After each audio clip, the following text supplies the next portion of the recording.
বলছে স্বামী আমার আজকে দেখছি কানেরটা পাওয়া যাচ্ছে না। স্বামী বলছে কি হলো রে, কি বিপদ বাড়িতে চাপলো রে?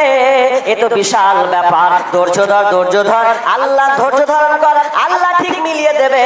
আল্লাহ আমাকে ও টাকা সম্পদ দিয়েছে, আমি বাড়ি গিয়ে আমি তোমাকে ওগুলো সব বানিয়ে দেব।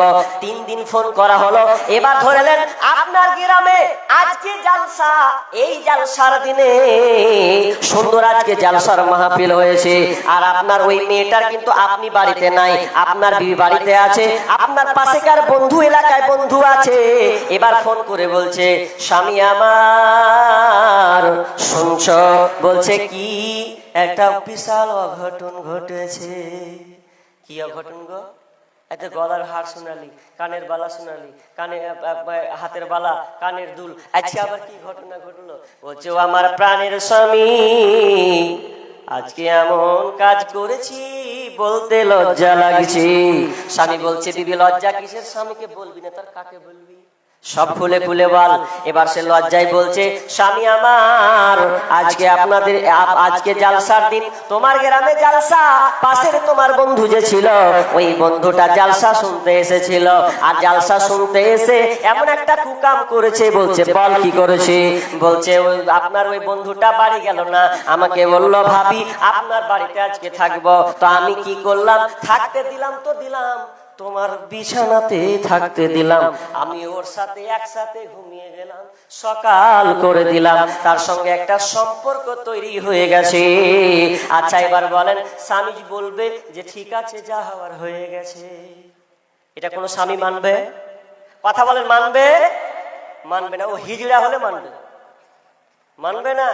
তখনও বলবে থাক থাক থাক, তোর গলার হার বলেছিস মেনে নিয়েছি, হাতের বালা বলেছিস মেনে নিয়েছি, কানে দুল বলেছিস মেনে নিয়েছি, এগুলো সব মেনে নিয়েছি, কিন্তু কিন্তু আজকে তুই আমাকে এমন একটা খবর দিলি, আমার বিছানায়, আমার কথায়, আমার হকটা তুই অন্য পর পুরুষকে দিয়েছিস, আমি এটা স্বামী মেনে নিব না, এটা আমার দ্বারা কখনোই সম্ভব নয়। ঠিক তেমনি ভাবে আল্লাহ সুবহানাহু ওয়া তাআলা যিনি আমাদেরকে সৃষ্টি করেছেন তার উদ্দেশ্য আছে। উদ্দেশ্য হলো বান্দা আমার ইবাদত করবে, গুণগান করবে, গুণকীর্তন করবে, আর আমাকে ডাকতে গিয়ে কোনো অংশীদার স্থাপন করবে না। যদি সে অংশীদার স্থাপন করে দেয় আমার আল্লাহর কাছ থেকে ও বান্দার সম্পর্কটা কেটে যায়, আর তার সঙ্গে আল্লাহর বান্দার সম্পর্ক থাকে না। তাহলে আল্লাহর ইবাদত করতে গিয়ে আল্লাহর সঙ্গে সঙ্গে অংশীদার স্থাপন করা যাবে না। কথার মধ্যে অনেক কথা আসবে, ঢুকবে, তার মানে এখানে এক কথা যদি বলি শিরক করা যাবে না। শিরক কত ভয়াবহ কঠিন পাপ, কত যে কাবিরা গুনাহ, বড় গুনাহ। শিরকের প্রকারভেদ আছে, বিভাগ বিশ্লেষণ আছে, অনেক রাইটার বিভিন্ন ধরনের সেইগুলো বের করেছেন লেখক, কিন্তু আমি তো আর বলতে পারবো না। তবে শিরক আপনাকে কয়েকটা আপনাকে দিয়ে দেব, মনে রাখবেন শিরক এমন ভয়াবহ পাপ, আল্লাহ সুবহানাহু ওয়া তাআলা বলছেন ওয়ালাউ আশরাকু লাহাবিতা আনহুম মা কানু ইয়ামালুন। আল্লাহ সুবহানাহু ওয়া তাআলা বলছেন যে যদি শিরক করে কোনো ব্যক্তি তাহলে তার সমস্ত আমল বরবাদ হয়ে যাবে। যত সে নেকি উপার্জন করেছে ওই নেকি আর টিকবে না, সবগুলো খান হয়ে যাবে। শুধু তাই নয়, আল্লাহ সুবহানাহু ওয়া তাআলা বলছেন ইন্নাহু মাইয়ুশরিক বিল্লাহি ফাকাদ হারামাল্লাহু আলাইহিল জান্নাহ ওয়া মা'ওয়াহুন নার ওয়া মা লিয-যালিমিনা মিন আনসার। আল্লাহ সুবহানাহু ওয়া তাআলা বলছেন এই শিরক যারা করবে, যারা শিরক করবে, যারা শিরক স্থাপন করবে, আমাকে ডাকতে গিয়ে অংশীদার স্থাপন করবে, আল্লাহ সুবহানাহু ওয়া তাআলা বলছেন তাদের জন্য আমি জান্নাত হারাম করে দিলাম, জান্নাত হারাম করে দিলাম, জাহান্নাম অবধারিত করে দিলাম। তাদের জন্য জাহান্নাম থাকবে, জান্নাত তারা প্রবেশ করতে পারবে না। তাহলে শিরক কত ভয়াবহ পাপ। আবার একটা উদাহরণ দিই আপনাকে। এদিকে চাষ হয় মাশাআল্লাহ, তা শুনলাম নাকি এদিকে আলু চাষ হয়, তাই তো? আলু চাষ হয় বেশি এদিকে, যাক আল্লাহ বরকত দান করুন। তো আলু চাষ করতে গেলে মাঠ যদি অপরিষ্কার থাকে, অপরিষ্কার, তাহলে আপনাকে বিষ মারতে হয় কি হয় না? হয়।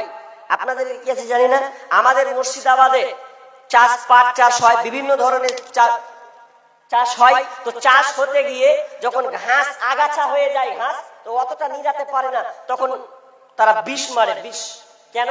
যাতে বিষটা কি হয়, মরে যায়। তো একটা চাষি বললে যে আমার ভুঁইয়ে এত ঘাস যে কি করব, নিরাতে পারবো না, তো বিষ মেরে দেবো। তো বাড়ি থেকে বের হচ্ছে, বাড়ি থেকে বের হওয়ার পর একটা ব্যাগ নিল, ব্যাগ নিয়ে এবার ওষুধের দোকান যাবে বিষ আনতে। তা বিবি বলছে, এই যে শুনছো? বলছে কি হলো রে? বলছে আর কই না, আনতে গেছো? বলছে রোডে যাচ্ছি, বিষ কিনতে যাবো। তো জিপ বিষ কিনতে যেছে, যাও, কিন্তু শুনো তোমার বেটা পায়খানা করছে যে, ও কি করতে হবে, একটা মেট্রোজিল একটা নিয়ে আসবা, পায়খানা করছে। আচ্ছা ঠিক আছে, একটা সিরাপ নিয়ে চলে আসবো। এবার তখন বাজার চললো, ভালো করে উদাহরণটা শুনেন। বাজার চললো, বাজার যাওয়ার পর এবার ফার্মেসিতে ঢুকলো। ফার্মেসি বলছে, ভাই আমার ছেলে পায়খানা করছে, তো একটা ভালো দেখে একটা সিরাপ গুলো দাও। ফার্মেসিওয়ালা ওষুধ দিল, ভালো করে শুনেন, ওষুধ দিল, ব্যাগে ভরে নিল। আচ্ছা, নাম্বার 2 নম্বর কথা হচ্ছে, এবার আবার সার আপনার কিনা যেগুলোতে বিষ, এক কথা বিষের দোকান চলে গেল। তো বিষের দোকান গিয়ে এবার রসায়ন দোকান গিয়ে এবার বলছে, ভাই ঘাস মারা বিষ দেন, ঘাস মারা বিষ। ও একটা ফাইল নিল, ফাইল নিয়ে এসে এবার দুটাকে এক জায়গায় ব্যাগে করে বাড়ি নিয়ে চলে আসছে। বাড়ি নিয়ে আসতে আসতে দুটোকে আলমারিতে পাশাপাশি রেখে দিয়েছে। ভালো করে বুঝেন, দুটোকে পাশাপাশি রেখে দিয়েছে। তো রেখে দেওয়ার পরে বলছে, কি হলো তোমার ব্যাটা লাগালে এসছো? আমি আসছি, যেতে হবে। আপনা কি করলো, তাড়াতাড়ি করে কোন বন্ধুকে ডাকতে চলে গেছে। আপনার বেটি ছেলা খেপে কি বুঝে, দুটা পাশাপাশি রেখেছে, নতুন কিছু বুঝে না। আপনা কি করেছে, পায়খানার ওষুধ না ধরে সালা বিষের বোতল ধরে লেছে। আর বিষের বোতল যেমনি ধরা, তখন ওকে বলে 5 ml খাওয়িয়ে দিবি। ঝুঁকিয়া ঝুঁকিয়া ঝুঁকিয়া ঢাইলা আপনার ঢিপিতে বিসমিল্লাহ করে 5 ml খাওয়িয়ে দিছে। আচ্ছা আপনারা বলেন, ছেলেটা বাঁচবে না মরবে? হ্যাঁ, এত লোক আছেন কথা বলছে না গো। বিবি বলেছে নাকি যে মৌলভী মুর্শিদাবাদ থেকে আসবে আর মুখ খুলবে না? হ্যাঁ, মরবে বাঁচবে দুটাই না? ও বলছে মরবে বাঁচবে, তো বিষ খাওয়িয়ে দিল। আচ্ছা অনেকে ধারণা ভালো করে খাওয়িয়ে দিলে হয়তো মরবে, তাই তো? আবার বাঁচতেও পারে, ঠিক। কিন্তু এবার যখন বিসমিল্লাহ বলে যখন খাওয়িয়ে দিল, আচ্ছা বলেন মরবে না বাঁচবে? বাঁচবে। একজন বলে বাঁচবে। যখন সে বিষ খাওয়িয়ে দিলে ওখানে মরতেও পারে, বাঁচতেও পারে। যদি আল্লাহর হায়াত রাখে তাহলে বাঁচবে, কারণ অনেকে বিষ খেয়ে বেঁচে যায়, ঠিক কিনা? ঠিক তো? ঠিক। কিন্তু আপনি বললেন বিষ খেয়ে বাঁচবে, অথবা মরে যেতে পারে কিংবা বেঁচে যেতে পারে। ধরালেন বেশিরভাগ এতে মারা যায়। যদি আপনি মনে করেন যে আমার ভুল করে আমি খাইয়ে দিয়েছি, তো এটা আমার অপরাধ কি? এটা তো আপনার নিজের দোষ। আপনি নিজের দোষে বাচ্চাটাকে খাইয়েছেন। এবার আপনি বলছেন আমার সন্তান ভালো হয়ে যাবে, এটা কোনোদিন হতে পারে না। আর বিষ খাইয়ে আপনার ছেলে বাঁচতেও পারে, আবার মরতে পারে।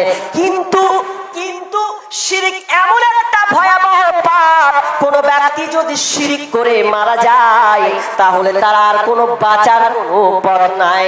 একটা বাচ্চাকে আপনি ভুল করে বিষ খাইয়ে দিলে বাচ্চাটা যদি বেঁচে যায় তো বেঁচে যেতে পারে, কিন্তু মানুষ যদি শিরক করে মারা যায় তাহলে তার দ্বিতীয় আর কোনো অপশন নাই, কারণ তার তওবা করার রাস্তা বন্ধ হয়ে গেছে। অতএব কোনো ব্যক্তি যদি শিরক করে মারা যায় তাহলে তার কোনো বাঁচার রাস্তা নাই। আমি একটা একটা করে বলতে যাব। শিরক কত ভয়াবহ দেখেন। এবার শিরক কি করছি একটা একটা করে বলছি। আপনার এদিকে মাজার টাজার আছে নাকি? না থাকলে আলহামদুলিল্লাহ, মুর্শিদাবাদে আমাদের নাই। তো মানুষ মাজারে মান্নত করতে যায়, যায় কি যায় না? যায়। এদিকে পাথর চাপড়ি যায় না? যাই তো। পাথর চাপড়িতে গিয়ে মান্নত করে একটা খাসি দিবে, তো একটা বেটা যেন একটা বেটি যেন হয়, এজন্য খাসি কুরবানি করে দিলে, যা করে দিলাম। তো আচ্ছা বলেন তো, পাথর চাপড়ি গিয়ে সন্তান হয়? ভালো করে প্রশ্ন, সব কথার একটা একটা করে উত্তর দিবেন, খালি হ্যাঁ হু আঞ্জাদে মারবেন না। ভালো করে বুঝেন কেনে বলছি। ধুলিয়ান হসপিটাল গেছি, তো হসপিটাল যখন গেছি তখন একটা অসুস্থ রোগীকে দেখতে গেছি। তো দুটা বেটি ছেলে পরস্পর বসে আছে, খালা হবে ওগুলা সব। বয়স টাইপের, চাচি খালার বয়স। দিয়ে একজন একজনকে বলছে, জানিস গে বহিন? বলছে কি? কইছে এখন কবিরাজকে আল্লাহ কইতে হবে গে। নাউজুবিল্লাহ। সব তো কত ভাষাটা দেখেন। বলছে কবিরাজকে কেন? বলছে কবিরাজরা এখন যেটা করতে যাচ্ছে ওটাই করে দিচ্ছে। অমুকের বেটিকে দেখুন, ওর কাছে গেল ছেলে হয়ে গেল, দেও এখন ওকে আল্লাহ দাবি করে দিলে। আচ্ছা আপনারা বলেন আর ইমান থাকবে না? গেল পাথর চাবড়ি তো সেম আপনাদেরকে লোক যায় না, মুর্শিদাবাদের লোক আবার বীরভূম ডিস্ট্রিক্টে ঢুকে বেশিরভাগ। কেন? অনেক মেয়েকে দেখেছি পাথর, কোথায় গো? বলছে পাথর চাবড়ি করতে করতে ওই যে ছেলে বন্ধা মেয়ে বন্ধা বাচ্চা হচ্ছে না। আবার কেমন যে কেরামতি, আবার ওখানে অনেক মাজারে সন্তান চাইতে গিয়ে আবার ওদের ক্যাপাসিটি দেখেন। হ্যাঁ সন্তান চাইছে আগা দিকে একদম আর কোন বাবা বাপ দাদা মানে কুন্ডকা মরা কুন্ডকা কি পড়ে আছে, ওটা আবার পীর হয়ে গেছে, মানুষ আছে কিনা আল্লাহ জানে। তো ওটার সামনে সন্তান চাইছে, কেমন করে চাইছে